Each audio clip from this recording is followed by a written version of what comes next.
Hey, Chris Liepe here with guest and massive YouTuber Colby Brock. I don't know, 9 months ago or something, your team reached out to me and you were in need of a vocal coach. I've sang like my entire life, like in the car and in the shower, but I really wanted to figure out how to actually train my voice like an instrument. You'd never done a song before. You'd never really sung before, done all these videos, but it was this idea that you were going to, from start to finish, write and sing and perform. Yeah, but yeah, that was the whole purpose of the video, is just like trying it out. Yeah, and it worked. Worked out. Yeah, actually this morning it just hit 1 million views on YouTube, so it's pretty crazy. That's so nuts. So you kind of fast-tracked through the course, and we met for 2 private lessons. Yep. And between your rigorous journaling and practicing and the stuff that we did together and your ability to throw off fear and self-consciousness, you were able to make this great recording, having never sung before. Yeah, pretty much. I mean, yeah, I always knew I could like sing, but I didn't just know how to use my voice. So you were the help that I needed of okay, this is what you're supposed to feel right here, like in your stomach. Yeah. And once I was able to learn that and really practice it, I was like, oh, I understand it now. We're going to have a chance to react to the song that Colby did. She said you don't know me. Sharp words that I just can't believe. Fake friends or wannabes.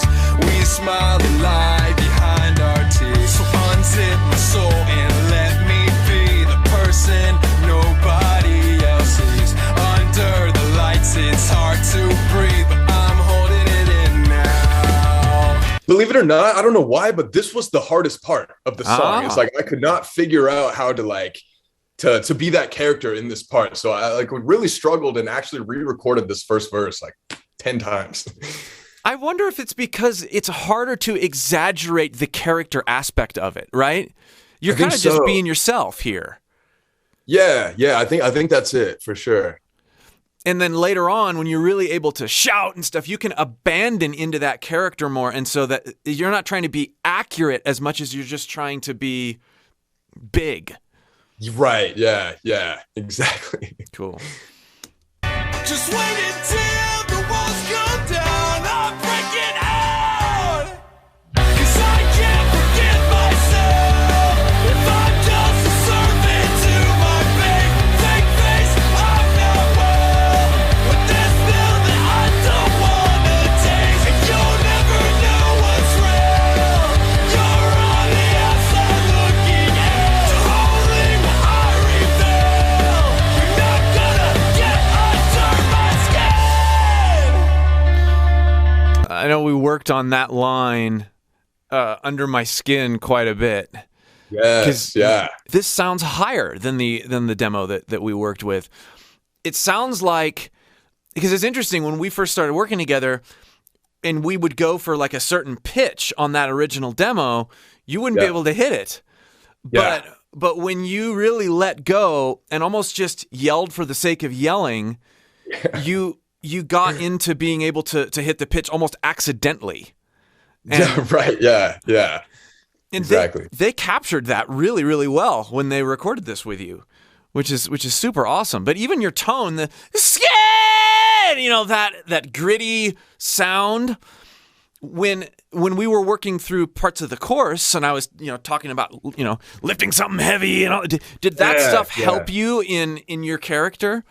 Yeah. So actually, the biggest thing that helped is actually talking about using the lower abdomen, as you're pushing muscles. And I just kept that top of mind, and just push with everything that I got. And again, it's all about just breaking down that nervous barrier. Yeah. And once you're really able to do that, then you can project as loud as you want. You found that you were able to do less takes of this stuff than you were the verse. This actually came easier for you?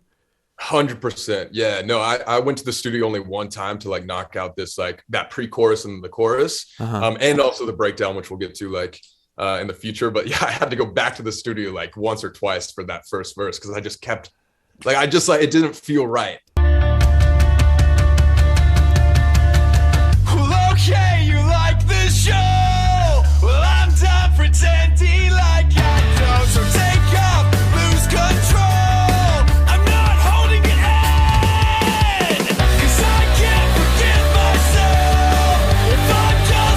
want to go back because I really like how you sang that one. Well, okay, you like this show. Well, I'm done pretending like Almost like you sighed into it. I'm glad. Like that was a really cool character aspect of what you did there. Is that something you tried multiple times, or you just kind of fell into it? We took like so many takes of this that like, I was just like trying like different things that like sound good in my opinion, to be honest. No, that you nailed that. I like you don't really do that in the main chorus sections. And so right here, you being able to, it's almost a different character, a slight detachment. You're desperate here as opposed to just aggressive in the choruses, even though you're singing the same range. Yeah. And this was, just so you know, like my favorite part to like record. I don't know why, but that pre-chorus right there, whatever you call that, like it was my absolute favorite. Cool.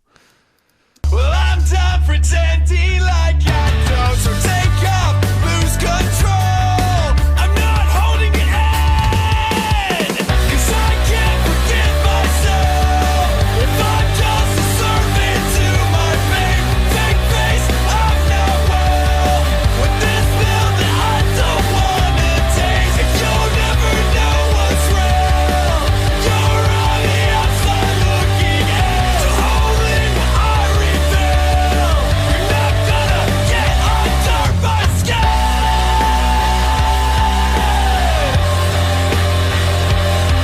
skin. How did that feel? It seemed like it felt great. Yeah, it was awesome. I was like shirt off in the studio, sweating like bullets and just screaming like my head off. And it was just fun. Yeah. That's Had fun with awesome. it. So, and you were doubling yourself too. I hear multiple instantiations of you. How was that experience? So I obviously have like never done that before, but I think it made the song sound like 10 times better just putting like all the layers on it. I think there was like even 2 or 3 Yeah. like layers to it. Yeah. So did you have trouble sticking with your other doubles? Did he have you double yourself while you were listening to yourself? And was that a bit weird? Or did you just sing it a bunch of times and he doubled stuff later?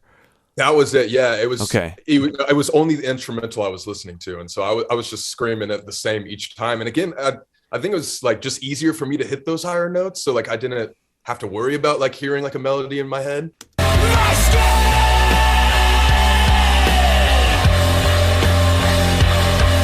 I can't.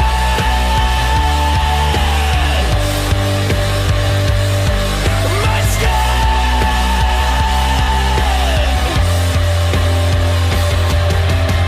'Cause I can't forgive myself if I'm just a servant to my fate.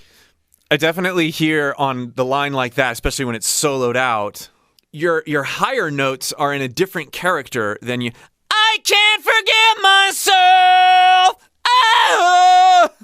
Yeah, Like yeah. I hear that sort of envelope happening, and that's really neat because I remember when we first started working, there wasn't any of that finesse. You're not just yelling here. You've got a sense of tone and an attentiveness to character here that's really neat to hear here. In light of the journey, the very short journey you've been on as a vocalist. When I say like I can't forgive myself before like the instrumentals come back in again, we actually opened the studio door and put the mic way out in the hallway, and I screamed like down the hallway. Oh, nice. Yeah. And so like it gave it like more of like an echoey like feel, I guess. I don't know how to describe it. 'Cause I can't forgive myself if I'm just a servant to my fake face. I'm not well with this pill that I don't wanna taste, and you'll never know what's real. You're on the outside looking in, so only what I reveal. You're not gonna get under my skin. So what did you feel like after listening back to it the first time? After it had all been done, like you had this energy going on in the studio, and shirt off and sweating bullets and all that stuff. Yeah. I know a lot of people when they go in to record, they might even get that certain energy about them, and then they listen back and they're like, "Oh, that's not what I'd hoped. Yeah, like dang it. Yeah. What was your reaction when you heard the finished product? So believe it or not, it was like the first maybe like hour after I was like out of the booth or whatever, we were actually like sitting in the studio, and they were layering like my vocals like in front of me, just like show me the chorus and what I just did. And I loved it. Like ever since I first like heard it, I was like, whoa, I like this is awesome. It was only the first verse that I was like, oh man, like that's probably not the best, but you know. Right. No, that's awesome that you could get back into the control room and be like, oh, this is really awesome. Did you watch any of the pitch correcting or any of that stuff? Yeah, a little bit. Obviously, like I've never used like any of those softwares or whatever you call it. Yeah. So like I didn't really know exactly like what knobs they were like doing and stuff, but they definitely did do some pitch. I know that, but I don't know how many or how much. And that didn't. What was your thought of them pitch correcting your vocals? Did that sit okay with you? Yeah, I didn't mind. Honestly, like I don't think they had to do it like that much. It doesn't sound like they did. No, it doesn't. Yeah. So like like they kept it raw, which is the most important thing to me, was just like sounding like myself. So like the fact that it didn't have like any auto-tuney sort of robotic sound to it, like I said, mission accomplished. Like I was happy with it. And how did the writing process go for you? Because not only had you never sung before, you hadn't written before. I know you hired help for writing, but you had a good hand in that as well, right? Right. Yeah. So shout out Talker, this like artist. Her name's Celeste. She like helped me write the song, but pretty much like it was really cool because we were complete strangers, and ended up having like this like very therapeutic like talk and stuff like that, and just like you know, like put down our walls and stuff like that. And I told her like everything that I was going through in life, and she was like, she needed to hear that stuff to kind of like put pieces together of like how to make the song like super emotional. So yeah, it was cool. It was awesome. Will you do more songs? I think so. Yeah. So like right now, we're so focused and busy with like our main channel and doing all of that, and just traveling every single month, that I haven't had time to get back in the booth. But everybody keeps asking me when's the next song coming out and stuff like that. And I've gotten like record deals or record labels like trying to give me deals and stuff like that, that I've had to, you know, talk with the team about and stuff, and really figure out the next steps, but nothing like signed or anything. That's crazy. One song, having never done it before, and you already have record labels asking you if you can. It's because you have a sizable following, and you can put something out like that and get 1 million views in a couple months. Exactly. It's we already have the audience for it, so that's why. Yeah. Sure. Your advice of having like a journal where you write like down what you're learning, and write down like where you're like feeling like you need more improvement with some of like the character inflections and stuff like that, like really helped me. And I took that seriously, where I was every single day like writing down, like taking notes and stuff of what I can like improve. But yeah, I think like the main takeaway from like this whole experience was that like confidence is key. Yeah. And like the nerves are a huge block. So again, like as soon as like you can chill a little bit and maybe, you know, loosen up in the studio, like you're good, or at least that's how it was for me. Well, thanks so much, Colby, for watching your song with me and giving me some insights into how the process went. And it was fun coaching you. If you need help with the next ones, let me know. Hell yeah. Thanks, man. Yeah. Will do. Talk soon. Bye. Bye. Peace.